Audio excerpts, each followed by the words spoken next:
Hi guys, it is Candi. Welcome back. So I am here sitting in my car in the rain, just got out of the grocery store and thought, what a perfect time to film my next Ask Candi episode. And it's just so much easier to film these when I'm in my car rather than going home and getting distracted by everything going on in the house.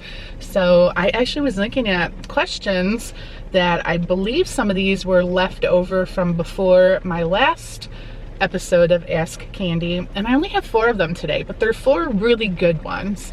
So if you guys do have questions for the next episode, you can email me at mail@ourfamilynest.com, or you can DM me through Instagram. Just put Ask Candi at the top, because sometimes I'm like, is this person just want me to reply and answer their question, or are they asking for the video? Sometimes it's hard to tell. So anyways, first one we have is, basically I have a lot of mental health concerns, and I have for a couple of years, but my therapist I have right now isn't taking anything I tell her seriously and says I don't have any diagnosable conditions despite the diagnosis on my chart.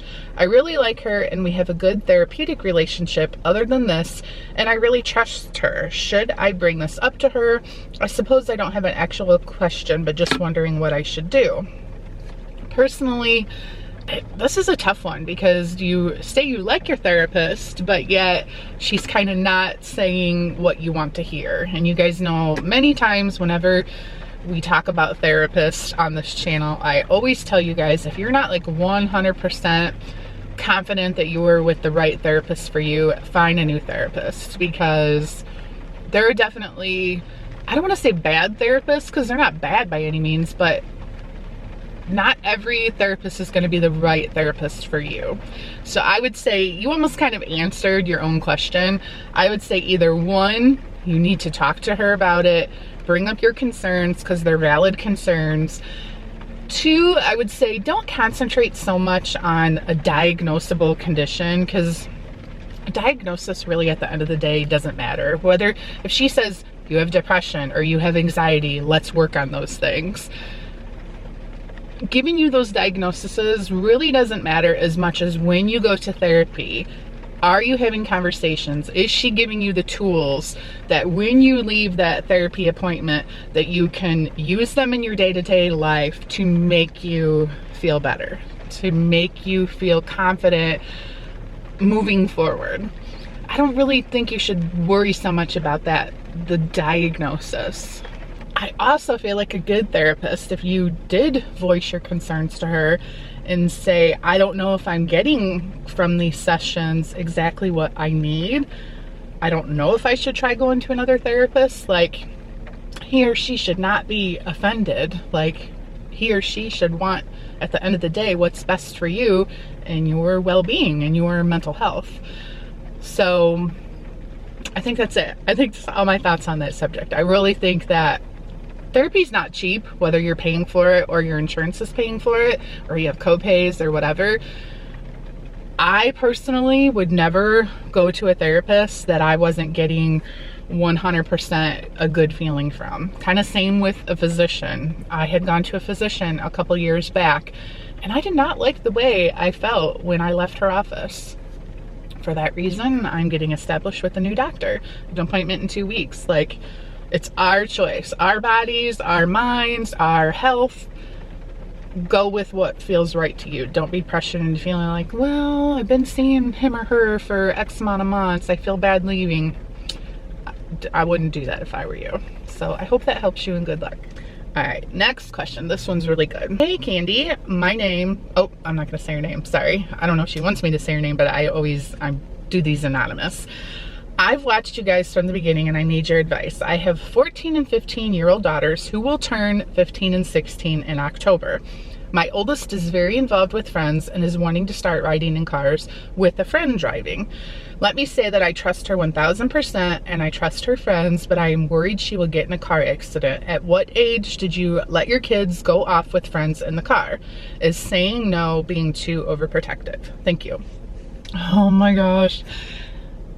as parents, we can never be too overprotective. Your kids are going to view it that way. They're going to be like, oh my gosh, mom, no one else has these rules. You're the only one that cares where we're going, who's driving, who I'm going to be with, what time I'm getting home. I get that all the time from my kids, especially Carly. I truthfully believe in a mom's intuition, and there are going to be times when your daughter might say, hey, I'm going with so-and-so, we're doing this, I'll be home at midnight. And you're not concerned the whole entire time. Next thing you know, you look at the time, it's midnight, she's coming home, everything's great. There are going to be other times when she has plans or she's going and doing things, and you're going to be like, I just don't feel good about this. I don't know if I should let her go. I don't know this friend that's driving very well. Always go with your gut. With that being said, let me share with you, if you've watched any of the videos on my daughter's channel, where she's constantly sharing stories about, oh, remember that one time we snuck out and did this? Remember that one time that? My daughter was very famous for learning tricks on how to appease me and my rules, which were always having a curfew, wanting to know where she's sleeping for the night, who she's going to be with, who's going to be driving, all that. And the way she solved those problems was just ditching her phone, leaving her phone behind. If she said she was staying the night at this person's house, she'd ditch her phone there and ended up going off doing things until 4 in the morning. So let's just say, for the sake of teenagers can be teenagers, and I'm not saying your daughters are going to be dishonest, but let's just say no matter how many rules you make and how involved you are in their lives, if they want to do something bad enough, they're going to find a way to do it. Period. So you gotta kind of just take everything with a little bit, like, be a little bit more laid back and not as crazy psychotic. I'm not calling you psychotic, I'm calling myself. I just always wanted all the details, and now I'm learning how much I stressed out and bombarded her with questions. And at the end of the day, she was really kind of just doing whatever she wanted to do anyways. Not that I'm ever saying as a parent that you should stop asking the questions. I mean, we do need to make it a little bit difficult for them to do all these crazy things that they want to do. Like, I don't understand why you need to be out on the road at 3 in the morning, 4 in the morning. And maybe not all kids do that. I'm just telling you from my experience. But I think I always stuck with the rule that you have to be 16 years old to be driving around in cars with friends. I do think too that you're probably going to run into a lot. Well, one of your daughters is 16 and the other one's 15. The 15-year-old is going to want to do probably a lot of the same things that the 16-year-old's doing.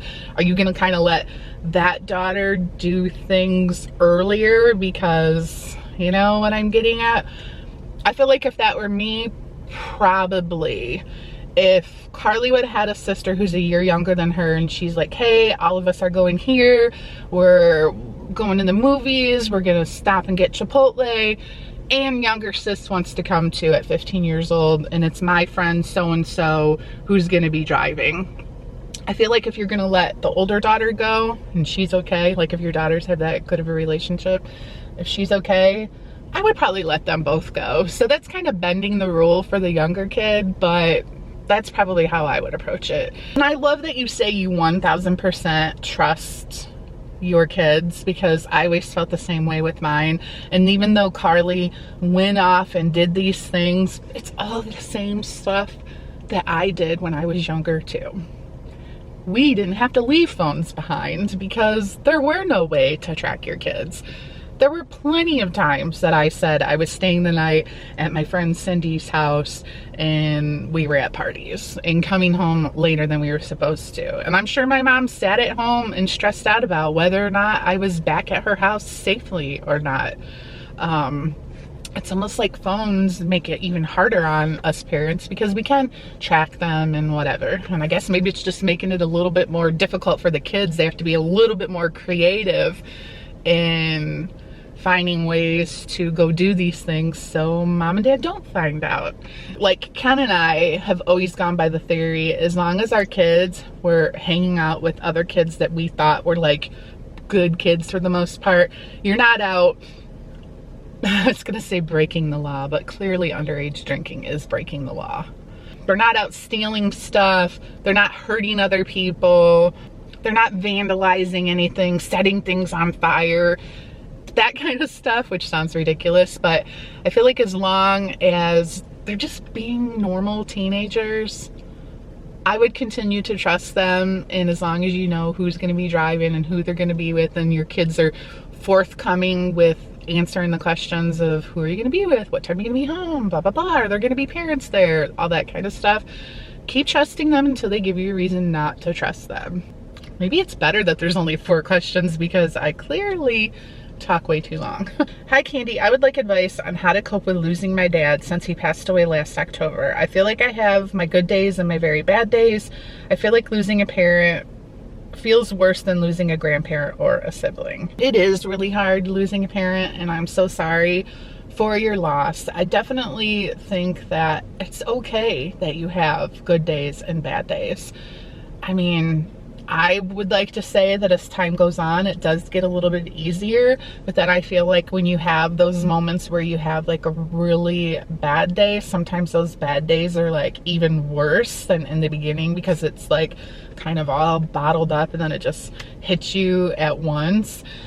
I definitely don't have a lot of advice other than just allow yourself the opportunity to grieve, and don't give yourself some sort of timeline like, oh, by such and such a date I need to feel better and quit crying and quit dwelling on the fact that I lost my parent. Because I have a friend who all the time is posting on her social media about missing her mom and missing her dad, and she lost her parents a long time ago, her dad a real long time ago, and even her mom quite a long time ago.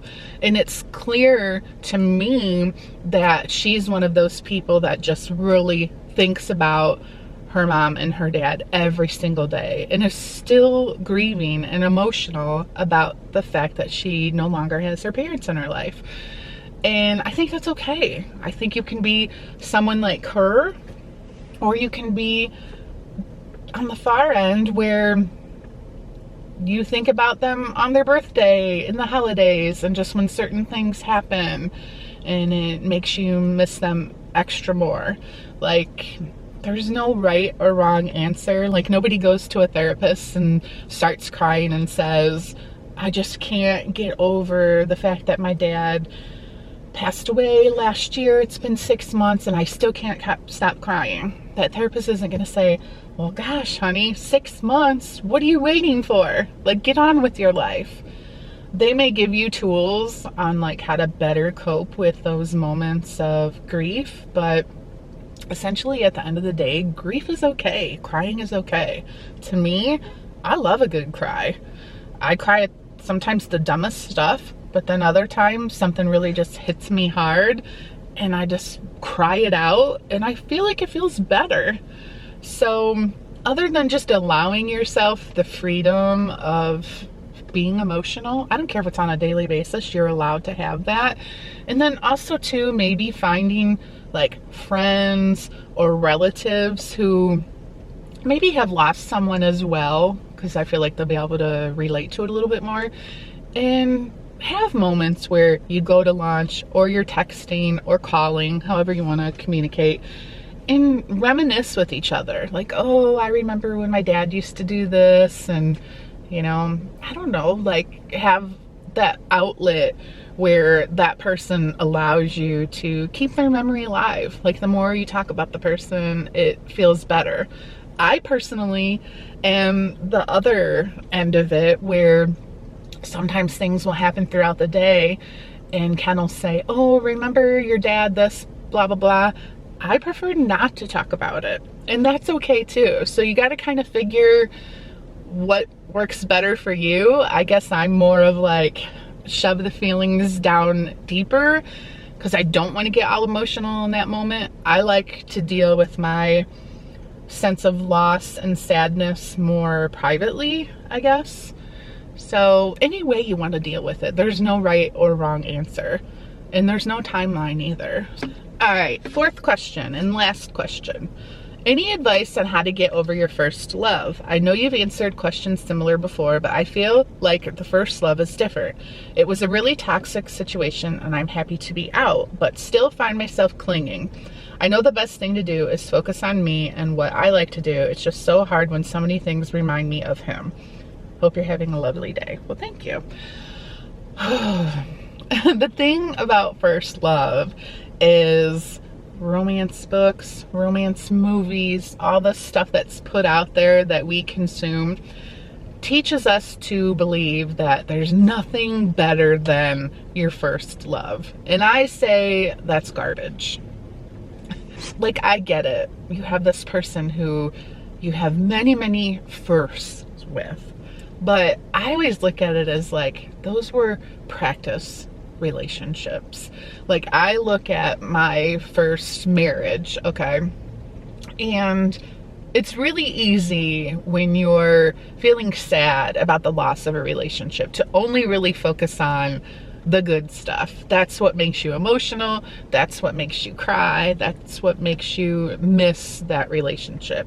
And then it's funny because if you take a long, hard, good look at that relationship and you're like, no, I really don't miss that person. I'm thankful that I'm not in that relationship anymore.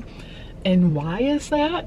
Because you've taken all the mistakes you've made from that first relationship, all the toxic habits, traits, all the bad stuff, and you've learned from it, and you're that much better in your future relationship. I don't know, I guess just focus on how much better of a person you're going to be for the next person. And not only that, you're going to be older, wiser, probably going to know a little bit more of what you want out of the next person that you date. And you just have to use all that knowledge from your first relationship to make your next relationship 100 times better. So never would I say that, like, oh, you need to forget your first love and just move on. Like, those memories are always going to be there. You're always going to have moments in your life where you're like, oh, I remember the first time I did this. This is what happened. Like, of course those memories are going to be there, but cherish those memories. But they are now your past. That person has served their purpose in your life. Everything happens for a reason. And someday when you look back on this moment and you're in your next relationship, you're going to be like, wow, now I know all the reasons why that relationship didn't work out. Now I have the real thing. Now I'm in a healthy relationship that's good for me. And I have my first relationship to be thankful for teaching me all the things that made me the person that I am today.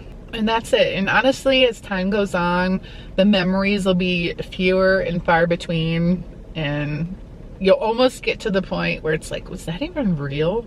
Did that even happen? Was that a dream? And you'll just remember little visual snippets, but you won't remember the feelings or the conversations. They'll be faded memories, and that's a real thing. Even though it doesn't feel like it now, it will happen. All right, guys, that is going to wrap up this episode of Ask Candi. Thank you guys so much for your questions. I loved all 4 of them so much. Again, if you guys have further questions, just wrap them in my inbox or on Instagram, and maybe I'll see you guys next time. As long as you guys keep asking me questions, I'll keep doing this. If there's no more questions or people don't want to watch these episodes, then we'll do something else. So thank you guys. Make it a great week, and I will see you guys next time. Bye.